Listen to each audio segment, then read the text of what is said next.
짧은 시간에 순식간 비가 내리게 되면 홍수가 나게 되어집니다.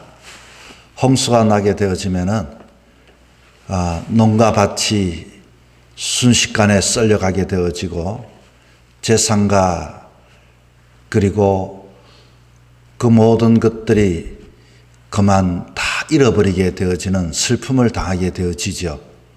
그러나 아무리 비가 많이 온다 할지라도 이 비를 잘 이용할 수 있는 댐을 건설해서 그것을 조절하여 그것을 이용하게 되어지면은 그것은 식용수로도 사용할 수도 있고 그리고 농업용수로 사용할 수도 있고 공업용수로 사용할 수가 있게 되어지는 것입니다.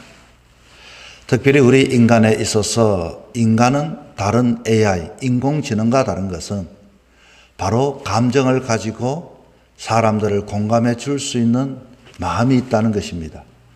그러나 우리가 가지고 있는 이 감정이 조절이 되어지지 아니한다면은 마치 홍수와도 같아서 한순간에 오늘까지 쌓아왔던 것들을 그냥 쓸어버리게 되어지는 경우가 있게 되어지는 것입니다. 지금 다윗의 상황이 그렇습니다. 이 다윗은 발랑군을 진압했다는 보고를 받게 되어졌습니다. 그리고 그 발랑군 중에 자기의 아들 압살롬이 죽었다는 소식을 듣고 통곡을 하고 있습니다. 마땅히 아들의 죽음에 슬퍼하지 않을 아버지가 어디 있겠습니까? 그런데 통곡을 하는데 어떻게 하는 거 아니? 4절에 이렇게 하고 있습니다. 왕이 그의 얼굴을 가리고 큰 소리로 부르되 내 아들 압살롬아 압살롬아 내 아들 내 아들아 하니 큰 소리로 말입니다.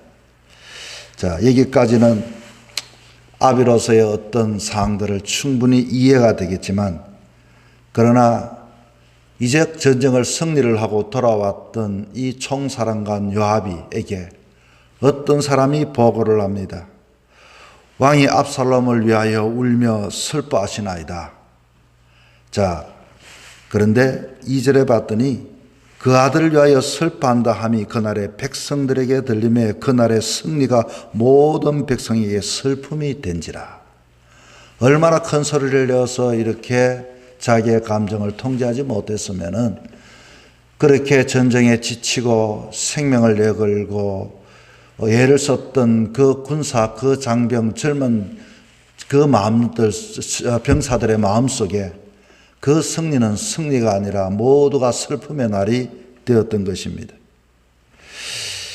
군인들은 승리의 함성도 제대로 지르지를 못했습니다. 왕에게는 통곡의 날이 되었기 때문에 말입니다. 그래서 오늘 3절에 봤더니 그날의 백성이 싸움에서 쫓겨 북으로 도망한 같이 가만히 성읍으로 들어가니라. 쉽게 말하면 전쟁에서 승리하고 돌아온 백성들은 어떻게 돌아옵니까?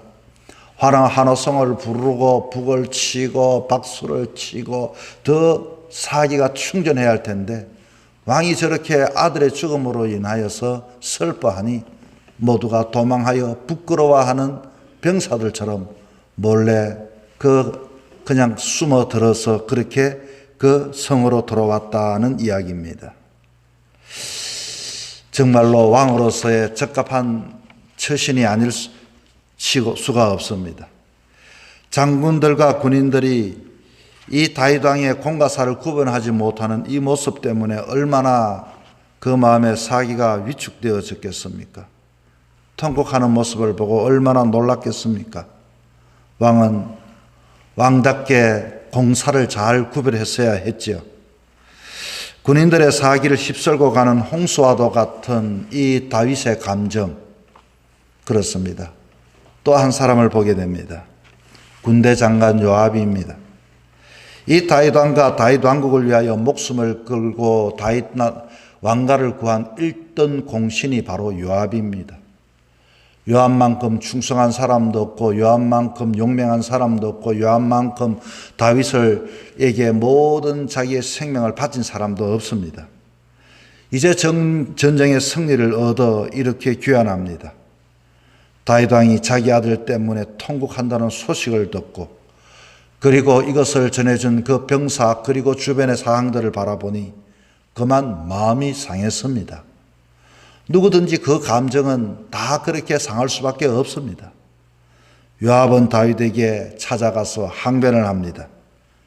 오늘 본문 19장 5절 말씀에 요압이 집에 들어가서 왕께 말씀드리되 왕께서 오늘 왕의 생명과 왕의 자녀의 생명과 처척과 비빈들의 생명을 구원한 모든 부하들의 얼굴을 부끄럽게 하시니.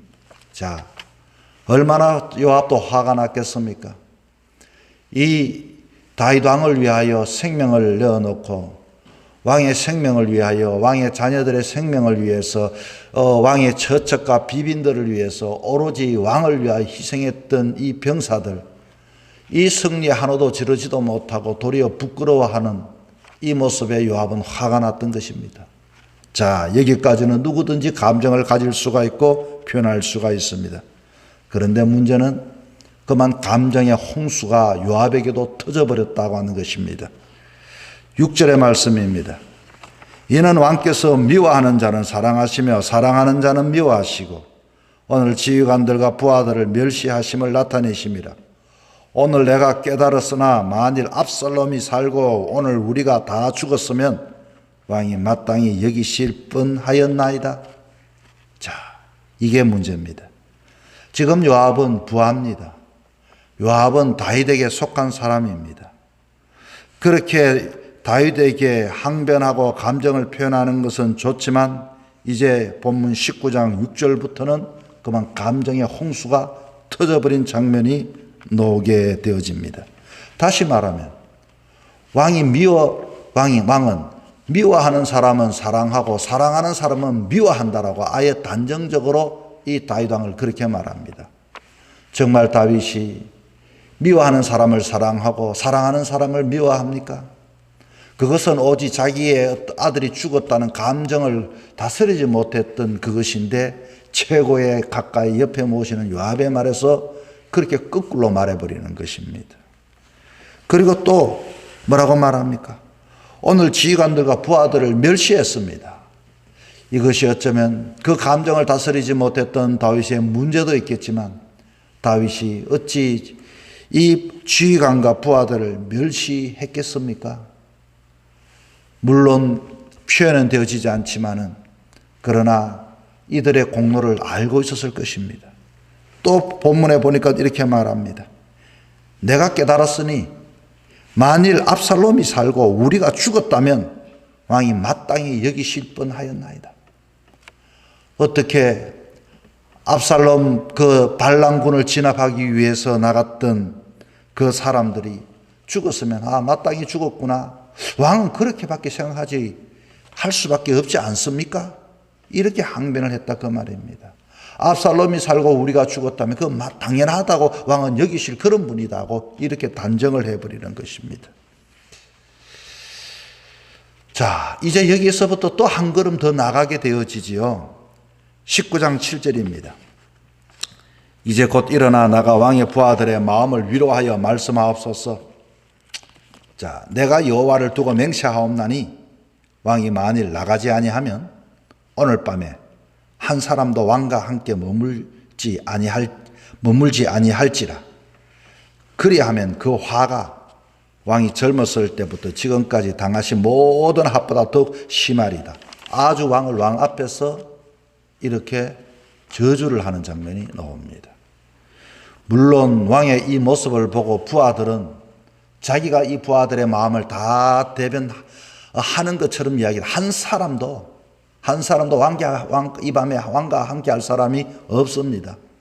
그리고 만약 왕이 나가지 않으면 왕이 오늘까지 어렸을 때부터 젊었을 때부터 지금까지 당하신 모든 그 고난, 당신이 당했던 모든 그걸 다 합한 게 당신한테 내리기를 저주해 버립니다. 이게 감정의 홍수가 터져버린 것이죠. 여러분, 물론 다윗도 문제가 많습니다. 우리는 때로는 사랑한다는 마음으로, 충성한다는 마음으로 충분히 우리의 생애를 바쳐서 그렇게 해서 한 것에 대하여 보상받지 못하고 인정받지 못할 때는 우리의 감정을 다스리지 못할 때가 있습니다.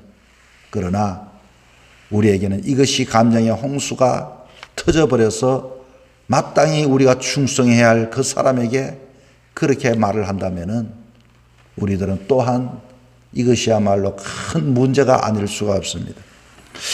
우리는 이 요압을 보면서 우리들도 때로는 이와 같은 행세를 할 때가 많이 있다는 것을 발견합니다. 내 감정에 못 이겼어. 그때 당신의 그 행동 때문에 나는 그때 그렇게 내 감정이 터져버렸다고 변명을 하기도 하지요. 그러나 이렇게 19장 7절의 말씀을 보면서 협박까지 저주까지 당신이 이렇게 하면 누가 당신과 함께 하겠습니까? 한 사람도 함께 하지 않을 겁니다.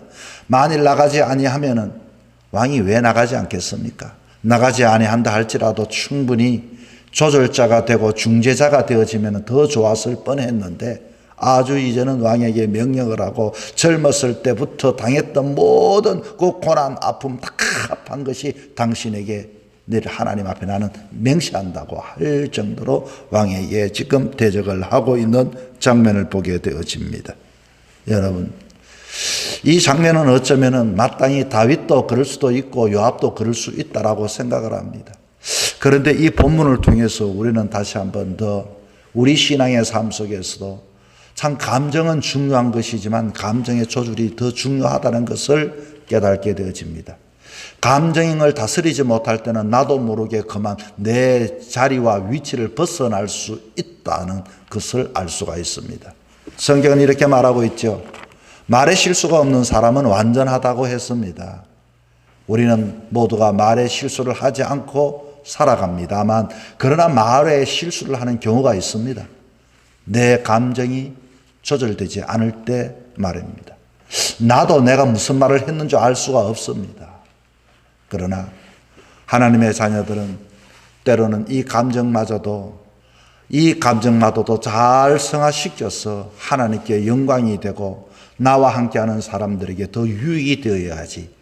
여기서 이것을 내 뱉음을 통하여서 그만 갈등이 시작되어지고 자기의 말로 인하여 자기에게 해가 되어지는 것을 여러분 왜 생각하지 못할까요? 우리는 말을 하고 쏙 시원하지만 대부분 하루가 지나가면 대부분 후회하는 경우가 더 많이 있습니다. 그러나 우리에게는 이 감정을 잘 조절할 수 있도록 지혜롭게 이 감정을 통하여 더 사람을 왕을 왕되게 만들 수 있는 역할을 할 수만 있다면 연약한 자들을 더 위로해 줄 수만 있다면 어쩌면 이것이 우리가 닮아가고 배워가야 하고 다듬어져야 할 부분이 아닐까요? 여러분 오늘 이 하루도 하나님이 저와 여러분에게 주셨습니다. 우리는 때로는 완전한 자 같지만 오늘도 한 날을 하나님께서 주신 것은 우리를 다듬어 가기를 원하고 계신 것입니다. 이 날도 내 자신을 바라보면서 말 한마디 행동 하나 잘 조정하여 오늘도 말씀 안에서 거하는 저와 여러분이 되시기를 주 이름으로 부탁을 드립니다.